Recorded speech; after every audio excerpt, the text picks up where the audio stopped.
ಒಂದು ಸಲ ಈ ಥರ ಪಲ್ಯ ಮಾಡ್ಕೊಂಡು ತಿಂದರೆ ತುಂಬ ಚೆನ್ನಾಗಿರುತ್ತೆ ಮತ್ತು ಬೆರಳು ಚೀಪಿ ತಿನ್ನುವಷ್ಟು ಟೇಸ್ಟ್ ಇರುತ್ತೆ. ಮತ್ತು ಇದು ಉತ್ತರ ಕರ್ನಾಟಕ ಕಡೆ ಮಾಡುವಂಥ ಬದನೇಕಾಯಿ ಎಣ್ಗಾಯಿ. ಸ್ವಲ್ಪ ಎಣ್ಣೆ ಬಳಸಿ ನಾನು ಎಣ್ಗಾಯಿ ಮಾಡ್ತಾಯಿರೋದು. ಯಾವ ಥರ ಮಾಡ್ತಾಯಿದ್ದೀನಿ ಅಂತ ಬನ್ನಿ ತೋರಿಸ್ತೀನಿ. Welcome back my YouTube channel.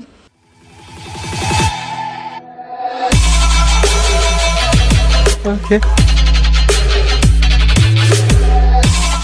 ಇಲ್ಲಿ ನಾನು ಅರ್ಧ ಕೆ.ಜಿ ಬದನೇಕಾಯಿ ತೊಗೊಂಡು ನೋಡಿ ಈ ಥರ ಕಟ್ ಮಾಡಿ ಒಂದು ಸ್ವಲ್ಪ ಉಪ್ಪು ನೀರಲ್ಲಿ ಇಟ್ಟಿದ್ದೀನಿ, ಯಾಕಂದರೆ ಕರ್ರಗಾಗಬಾರ್ದು ಅಂತ ಬದನೇಕಾಯಿ. ಇಲ್ಲಿ ನಾನು ಒಂದು ಬಟ್ಲಾಗುವಷ್ಟು ಕಡಲೆಬೀಜ ತೊಗೊಂಡಿದ್ದೀನಿ. ಮತ್ತು ಇಲ್ಲಿ ನಾನು 2 ಸ್ಪೂನ್ ಆಗುವಷ್ಟು ಬಿಳಿ ಎಳ್ಳು, ಒಂದು ಸ್ವಲ್ಪ ಹಸಿ ಕೊಬ್ಬರಿ, 3ರಿಂದ 4 ಟೊಮೊಟೊ, ಸ್ವಲ್ಪ ಕೊತ್ತಂಬರಿ ಸೊಪ್ಪು, ಆಮೇಲೆ ಒಂದು ಅರ್ಧ ಈರುಳ್ಳಿ ಮತ್ತು 4 ಗೋಡಂಬಿ, ಒಂದು ಸ್ವಲ್ಪ ಚಕ್ಕೆ, ಏಲಕ್ಕಿ, ಲವಂಗ, ಬೆಲ್ಲ ಮತ್ತು ಹುಣಸೆಹಣ್ಣು ಮತ್ತು ಇದು ಬೆಳ್ಳುಳ್ಳಿ ಮತ್ತು ಒಂದು ಸ್ವಲ್ಪ ಹಸಿ ಶುಂಠಿ ತೊಗೊಂಡಿದ್ದೀನಿ. ಇಲ್ಲಿ ನಾನು ಫಸ್ಟಿಗೆ ಸ್ಟವ್ ಮೇಲೆ ಒಂದು ಪಾತ್ರೆ ಇಟ್ಟು ಈಗ ಸ್ಟವ್ ಹೊತ್ತಿಸ್ಕೊಂಡು ನಾನೀಗ ಕಡಲೆ ಬೀಜನ ಹುರಿತೀನಿ. ಫಸ್ಟಿಗೆ ಕಡಲೆ ಬೀಜನ ಚೆನ್ನಾಗಿ ಹುರಿಬೇಕು. ಸ್ವಲ್ಪ ಮೇಲ್ಗಡೆ ಕಪ್ಪು ಬಣ್ಣ ಬರೋ ಹಂಗೆ ಸ್ವಲ್ಪ ಚೆನ್ನಾಗಿ ಹುರ್ಕೋಬೇಕು ನಾವು ಕಡಲೆ ಬೀಜನ. ನೋಡಿ ಈ ಥರ ಹುರಿಬೇಕು. ಮಾತ್ರ ಇದು ಅಷ್ಟೇ ಚೆನ್ನಾಗಿರುತ್ತೆ ರೊಟ್ಟಿ ಮತ್ತು ಚಪಾತಿ ಮತ್ತು ಅನ್ನ, ಬದನೇಕಾಯಿ ಎಣ್ಗಾಯಿ ಮತ್ತು ಪೂರಿಗೆ, ದೋಸೆಗೆ ಎಲ್ಲದಕ್ಕೂ ಸೂಪರ್ ಕಾಂಬಿನೇಷನ್ನು ಈ ಬದನೇಕಾಯಿ ಎಣ್ಗಾಯಿ. ಮತ್ತು ಈ ಎಣ್ಗಾಯಿ ಅಂದಿದ್ದಕ್ಕೆ ಎಣ್ಣೆನ ಜಾಸ್ತಿ ಯೂಸ್ ಮಾಡಿ ಮಾಡ್ತಾರೆ ಅಂತ ಅಂದ್ಕೋಬೇಡಿ. ಸ್ವಲ್ಪ ಎಣ್ಣೆ ಯೂಸ್ ಮಾಡಿ ನಾನು ಮಾಡ್ತಾ ಇರುವಂಥ ಈ ರೆಸಿಪಿ ಮಾತ್ರ ಅಷ್ಟೇ ಬಾಯಿಗೆ ಟೇಸ್ಟ್ ಕೊಡುತ್ತೆ. ಮತ್ತು 2 ರೊಟ್ಟಿ ತಿನ್ನೋರು 4 ರೊಟ್ಟಿ ತಿನ್ನೋದಂತೂ ಪಕ್ಕ. ಮತ್ತು 2 ಚಪಾತಿ ತಿನ್ನೋರು 4 ಚಪಾತಿ ತಿಂತಾರೆ. ಮತ್ತು ಹೊಟ್ಟೆ ತುಂಬಿದ್ರು ನಾಲ್ಗೆ ರುಚಿನ ನಿಜ ಹೇಳ್ತೀನಿ ನಾನು, ಇನ್ನೂ ಊಟ ಬೇಕು ಅನಿಸುತ್ತೆ, ಅಷ್ಟು ರುಚಿ ಇರುತ್ತೆ ಈ ಪಲ್ಯ. ನಾನು ಕಡಲೆ ಬೀಜನ ಒಂದು ತಟ್ಟೆಗೆ ತೆಗೆದುಬಿಟ್ಟು ಈಗ ಈರುಳ್ಳಿನ ಹುರ್ಕೋತಾ ಇದ್ದೀನಿ. ಮತ್ತು ಈರುಳ್ಳಿ ಜೊತೆನೂ ನಾನು ಒಂದು ಸ್ವಲ್ಪ ಒಂದು ಅರ್ಧ ಅಷ್ಟು ಹಸಿ ಕೊಬ್ಬರಿ ತೊಗೊಂಡಿದ್ದೀನಿ. ನಾನು ಒಂದು ಸ್ವಲ್ಪ ಎಣ್ಣೆ ಹಾಕಿಬಿಟ್ಟು ಹುರ್ಕೋತೀನಿ. ಈಗ ನೋಡಿ ಇಷ್ಟು ಹುರಿದ್ರೆ ಸಾಕು. ಈಗ ಅದಕ್ಕೆ ಅರ್ಧ ಸ್ಪೂನ್ ಎಣ್ಣೆ ಹಾಕಿ ಹುರಿದಿದ್ದೀನಿ ನಾನು. ಈಗ ನಾನು ಅದೇ ತಟ್ಟೆಗೆ ಈರುಳ್ಳಿ ಮತ್ತು ಕೊಬ್ಬರಿನೂ ಅದೇ ತಟ್ಟೆಗೆ ಹಾಕ್ತಾಯಿದ್ದೀನಿ. ನಾನು ಕಡಲೆ ಬೀಜ ಹಾಕಿದ್ನಲ್ಲ ಅದೇ ತಟ್ಟೆಗೆ. ಈಗ ಅದಾದಮೇಲೆ ನಾನು ಟೊಮೊಟೊ ಹಣ್ಣನ್ನ ಹುರ್ಕೋತೀನಿ ಫಸ್ಟ್. ನೋಡಿ ಈಗ ನೀಟಾಗಿ ಟೊಮೊಟೊ ಹಣ್ಣು ಎಲ್ಲ ಹುರಿಬೇಕು. ನೋಡಿ ಈಗ ಮೇಲ್ಗಡೆ ಕಪ್ಪು ಬಂದು ಸಿಪ್ಪೆ ಆಗಿದೆಯಲ್ಲ ಅಷ್ಟಾದರೆ ಸಾಕು. ಈಗ ನಾವು ಒಂದು ಸ್ವಲ್ಪ ಎಣ್ಣೆ ಹಾಕಿಬಿಟ್ಟು ನೀಟಾಗಿ ಫ್ರೈ ಮಾಡಿ ಮತ್ತು ಅದೇ ತಟ್ಟೆಗೆ ಹಾಕ್ತಾಯಿದ್ದೀನಿ. ನೋಡಿ ನಾವಿಲ್ಲಿ ಮಸಾಲೆ ಹುರಿಯೋದೇ ಮೇನು. ಫಸ್ಟು ನಾವು ಮಸಾಲೆನ ನೀಟಾಗಿ ಹುರ್ಕೋಬೇಕು ಇಲ್ಲಿ. ಈಗ ನಾನು ನೋಡಿ 4ರಿಂದ 5 ಗೋಡಂಬಿ ಹೆಸರು ತೊಗೊಂಡಿದ್ದೀನಿ. ಗೋಡಂಬಿನೂ ಅಷ್ಟೇ ಸ್ವಲ್ಪ ಫ್ರೈ ಮಾಡಬೇಕು, ಜಾಸ್ತಿ ಫ್ರೈ ಮಾಡೋಂಗಿಲ್ಲ. ಇದಾದಮೇಲೆ ನಾನೀಗ ಬಿಳಿ ಎಳ್ಳು 1.5 ಸ್ಪೂನಷ್ಟು 2 ಸ್ಪೂನ್ ತೊಗೊಂಡಿದ್ದೀನಿ ನಾನು. ಅಷ್ಟು ತೊಗೊಂಡು ಸಾಕು. ಬಿಳಿ ಎಳ್ಳನ್ನ ಸ್ವಲ್ಪ ಫ್ರೈ ಮಾಡ್ತಾಯಿದ್ದೀನಿ. ಈ ಬಿಳಿ ಎಳ್ಳು ಫ್ರೈ ಮಾಡುವಾಗ ನಾನು ಸ್ಟೋವ್ನ ಲೋ ಫ್ಲೇಮಲ್ಲೇ ಇಟ್ಟಿದ್ದೀನಿ, ಯಾಕಂದರೆ ಎಳ್ಳು ಹಾರೋ ಒಂದು ಚಾನ್ಸ್ ಇರುತ್ತೆ. ಎಲ್ಲ ಇದು ಡ್ರೈ ಹುರ್ಕೋತಾ ಇರೋದು ನಾನು. ಈಗ ನಾನು ಚಕ್ಕೆ ಮತ್ತು ಲವಂಗ ಮತ್ತು ಏಲಕ್ಕಿ ಈಗ ಹಾಕ್ತಾಯಿದ್ದೀನಿ. ನೋಡಿ ಎಲ್ಲ ಡ್ರೈಯಲ್ಲೇ ಹುರ್ಕೋಬೇಕು ಇವೆಲ್ಲನೂ. ಇದಕ್ಕೆ ಎಣ್ಣೆ ಹಾಕ್ತಾಯಿಲ್ಲ ನಾನು. ಮತ್ತು ಹಸಿ ಶುಂಠಿ, ಬೆಳ್ಳುಳ್ಳಿ ಎಲ್ಲ ಡ್ರೈಯಾಗಿ ಹುರ್ಕೋಬೇಕು. ಮತ್ತು ಕೊತ್ತಂಬರಿ ಸೊಪ್ಪನ್ನು ಹಾಕ್ತಾಯಿದ್ದೀನಿ ಇದಕ್ಕೆ ನಾನು. ಸ್ವಲ್ಪ ನೀಟಾಗಿ ಎಲ್ಲನೂ ಫ್ರೈ ಮಾಡ್ಕೋಬೇಕು ನಾವು.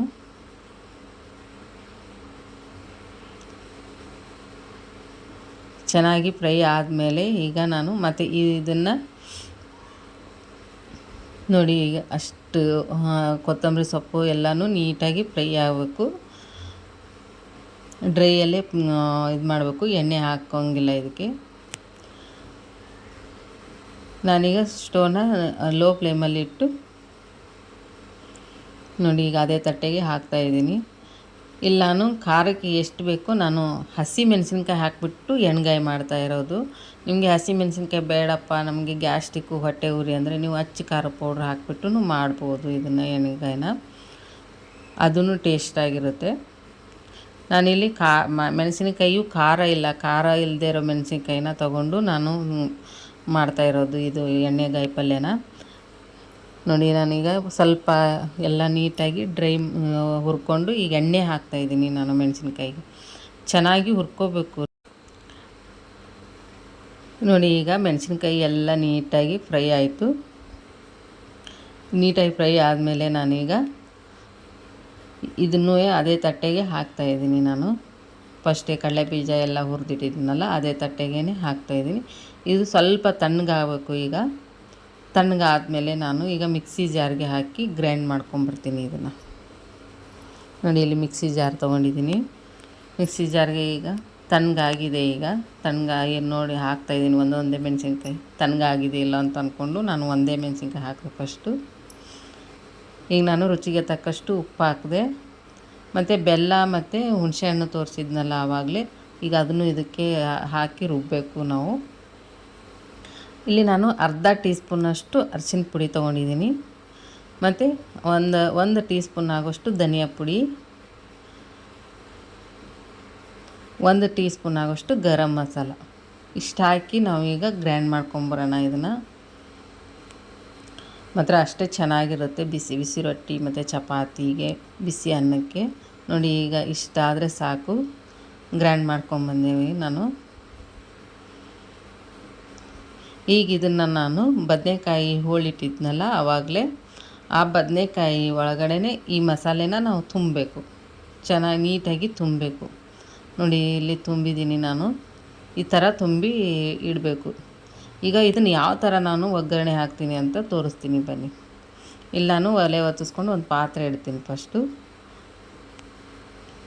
ಪಾತ್ರೆ ಇಟ್ಟು ಈಗ ಪಾತ್ರೆ ಕಾದ್ಮೇಲೆ ನಾನು 2 ಸ್ಪೂನ್ ಎಣ್ಣೆ ಹಾಕೋದು, ಜಾಸ್ತಿ ಎಣ್ಣೆ ಹಾಕಲ್ಲ ನಾನು. 2 ಸ್ಪೂನ್ ಎಣ್ಣೆ ಹಾಕಿಬಿಟ್ಟು ಈಗ ಎಣ್ಣೆ ಕಾದ್ಮೇಲೆ ನಾನು ಸಾಸಿವೆ ಹಾಕ್ತೀನಿ. ನಾನು ಇಲ್ಲಿ ಸಾಸಿವೆ ಚಟಪಟ ಅಂದಮೇಲೆ ಸ್ವಲ್ಪ ಜೀರಿಗೆ ಹಾಕ್ತೀನಿ. ಜೀರಿಗೆ ಹಾಕಿದ್ಮೇಲೆ ಇಲ್ಲಿ ನಾನು ಒಂದು ಗಡ್ಡೆ ಬೆಳ್ಳುಳ್ಳಿನ ಸುಲ್ಕೊಂಡು ಜಜ್ಜಿದ್ದೆ, ಅದನ್ನು ಹಾಕ್ತಾಯಿದ್ದೀನಿ. ಮತ್ತು ಇಲ್ಲಿ ಒಂದು ಅರ್ಧ ಈರುಳ್ಳಿನ ಫಸ್ಟ್ ಅಲ್ಲಿ ಹುರಿಯೋಕ್ಕೆ ಅರ್ಧ ಈರುಳ್ಳಿ ತೊಗೊಂಡಿದ್ದೆ. ಇಲ್ಲಿ ಒಗ್ಗರಣೆಗೆ ಅರ್ಧ ಈರುಳ್ಳಿ ಸಣ್ಣ ಕಟ್ ಮಾಡಿ ಹಾಕ್ತಾಯಿದ್ದೀನಿ ಒಗ್ಗರಣೆಗೆ. ಈಗ ನಾನು ಬದನೆಕಾಯಿನ ಮಸಾಲೆ ತುಂಬಿರೋದನ್ನ ಫಸ್ಟು ಎಣ್ಣೆಗೆ ಹಾಕ್ತಾಯಿದ್ದೀನಿ.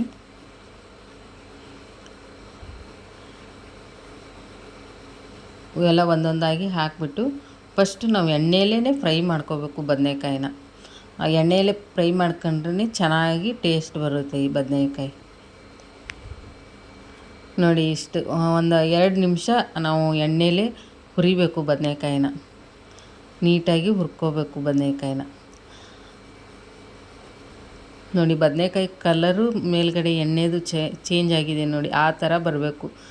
ಇಷ್ಟಾದರೆ ಸಾಕು. ಈಗ ನಾನು ಆವಾಗಲೇ ಮಸಾಲೆ ರುಬ್ಬಿರೋದು ಇನ್ನೂ ಸ್ವಲ್ಪ ಗ್ರೇವಿ ಇತ್ತು, ಅದಕ್ಕೆ ನಮಗೆ ಎಷ್ಟು ಬೇಕೋ ಅಷ್ಟು ನೀರು ಹಾಕಿಬಿಟ್ಟು ಈಗ ಅದೇ ಗ್ರೇವಿಗೆ ನಾನು ನೀರು ಹಾಕಿ ಮತ್ತೆ ಈಗ ನಾನು ಬದನೆಕಾಯಿ ಮೇಲ್ಗಡೆ ಹಾಕ್ತಾಯಿದ್ದೀನಿ. ನಮಗೆ ಎಷ್ಟು ಬೇಕೋ, ಗಟ್ಟಿ ಬೇಕಾ ತಿಳಿ ಬೇಕಾ ಅಂತಂದ್ಬಿಟ್ಟು.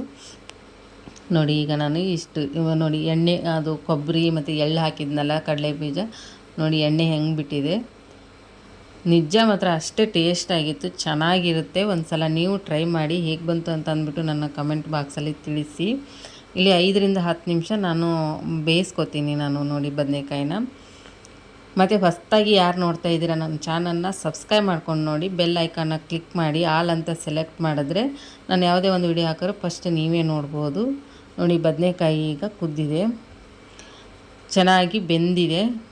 ಈಗ ನಾನು ತಟ್ಟೆಗೆ ಸರ್ವ್ ಮಾಡ್ತಾಯಿದ್ದೀನಿ. ನಾನು ಜೋಳದ ರೊಟ್ಟಿ ಮಾಡಿದ್ದೆ, ಬಿಸಿ ಬಿಸಿ ರೊಟ್ಟಿ ಮತ್ತು ಬದನೆಕಾಯಿ ಪಲ್ಯ. ಅಷ್ಟೇ ಟೇಸ್ಟಾಗಿತ್ತು, ಚೆನ್ನಾಗಿತ್ತು. ಒಂದು ಸಲ ನೀವು ಟ್ರೈ ಮಾಡಿ. ಪಕ್ಕ ಹೇಳ್ತೀನಿ, ಬೆರಳು ಚೀಪಿ ತಿನ್ನೋಂಗೆ ಆಗುತ್ತೆ. 2 ರೊಟ್ಟಿ ತಿನ್ನೋರು ಪಕ್ಕ 4 ರೊಟ್ಟಿ ತಿಂದೇ ತಿಂತಾರೆ ಮನೇಲಿ. ಮತ್ತು ಇಷ್ಟು ಚೆನ್ನಾಗಾಗಿದೆ ಅಂತ ಹೇಳ್ತಾರೆ, ಅಷ್ಟು ಚೆನ್ನಾಗಿರುತ್ತೆ. ಒಂದು ಸಲ ನೀವು ಟ್ರೈ ಮಾಡಿ. ಹೇಗೆ ಬಂತು ಅಂತ ಅಂದ್ಬಿಟ್ಟು ನಾನು ಕಮೆಂಟ್ ಬಾಕ್ಸಲ್ಲಿ ತಿಳಿಸಿ. ನಾನು ಮತ್ತೆ ಬರ್ತೀನಿ ಬೇರೆ ರೆಸಿಪಿಯೊಂದಿಗೆ. ಅಲ್ಲಿವರೆಗೂ ಎಲ್ಲರಿಗೂ ಬಾಯ್ ಬಾಯ್ ಆಲ್.